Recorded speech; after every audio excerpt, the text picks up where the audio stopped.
And so my grandmother-in-law on $1,700 a month had a higher level of independence than a lot of those people do. And that's why I say like a lot of this is a mindset, because the truth is the vast majority of people listening to this could have a level of independence. It's not that you can retire tomorrow, but you can have a level of financial independence once you realize that the key is managing your expectations more than it is how can I just pile up as much money as I possibly can. It's easy to think like, how do you become financially independent? Like, save a ton of money. And there's truth to that. Of course, that's part of it. But more of it is just in like, what kind of life do you want to live? Because if your expectations are growing faster than your net worth, it's never going to feel like you'll never be independent. Never. You have $100 billion, but if you want more and more and more, like it's never going to feel like it's enough.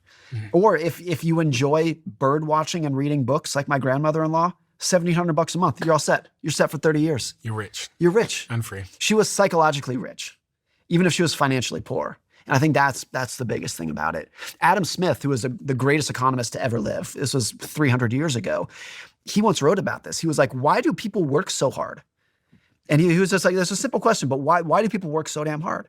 And he's like, it can't just be for our sustenance, because even poor people, as he was writing about it, had homes and adequate food most of the time. He's like, there has to be something else.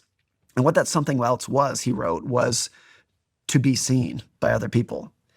And it was attention and admiration. They wanted to be getting rich so that they could have a bigger house and a nice car, not in his day, but they wanted attention from other people. But he was like, it's not that you needed the money, because even in his day, 300 years ago in Scotland, I think he was like, look, people have homes and food. Like, what are they doing this for? And he was not criticizing them. Like, his whole point was like, they're going out and innovating. They're going to have great technology. And like, it's great to go do that. But the reason to do it was not because they had to stop. Now, of course, most people to get shelter and food do have to keep working, but they're working more than they absolutely need to because they want something else besides independence.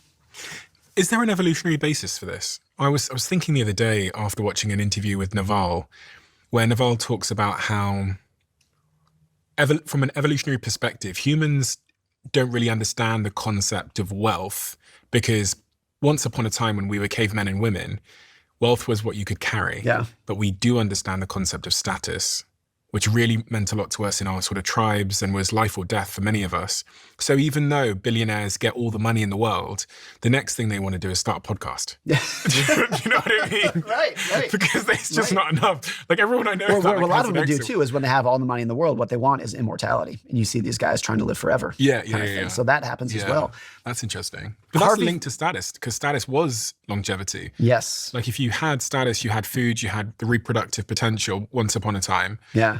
So it's the same evolutionary sort of desire to like live survival. Yeah.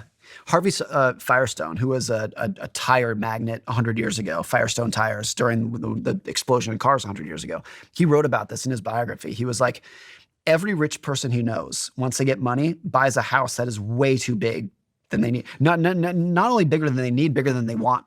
Because a giant house is just a huge pain in the ass. The roof is leaking and like everything's breaking down. It's a huge pain to manage. So he wrote in his biography, he was like, why do we do this? And he was like, he did it too. He was like, I bought a house that is way bigger than I want. And it's a pain, it's a burden, but we all do it. And he's like, why? And he's like, it has to be status. There's no utility to a 40-bedroom house, zero. There's a lot of downside in upkeep. But he was like, every one of us does it. And he said even Henry Ford, who was like the cheapest SOB out there, lived in a giant mansion in Detroit. He was like, it's so natural.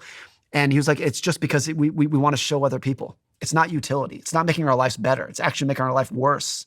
But we have this evolutionary desire to show people that we've made it. That's the calling card. But if it's hardwired, then is there much we can do about it?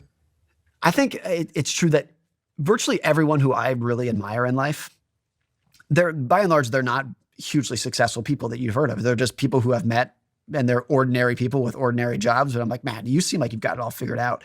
They took themselves out of the system that they were supposed to be in. And they're like, I'm just going to figure out my own way. And there's a really interesting story. A guy named Chuck Feeney. He started a company called DFS, the duty-free stores in airports. Mm-hmm. He made, I think, at the peak of his wealth, he was worth about $9 billion. And this was like in the 90s when that was a lot of money. Still is a lot of money. But The well-known part of Chuck Feeney is that despite that wealth, he lived like an ordinary person. He lived in a one-bedroom apartment. He flew coach. He drove like a normal car, lived like a normal guy. And some people criticize that from that. He gave all of his money to charity. He gave $9 billion away, lived like a monk himself. The less known part of Chuck Feeney that I think is more important is that when he first got wealth, he became wealthy in the 1980s, he lived the life of a billionaire. He had a fleet of private jets. He had mansions all over the world. He had a yacht. And after doing it for a couple of years, he was like, I don't like any of this. He's like, I like being an ordinary, simple person. And so I'm going to go live an ordinary life. I don't care what the world tells me this is what I should want now that I have money. But he's like, but I don't. I want simplicity. And what I like about that is not that he chose to live like a monk, because I personally wouldn't want to do that. If I had that, I would have a jet if I had that kind of money. So it's not to say that he did it right, but what I like that he did is that he said, I don't care what the world tells me to like. I'm going to do it on my own terms. And that's true independence. That's true status. That's true status too. He's like, I don't care. That's the ultimate definition of FU money.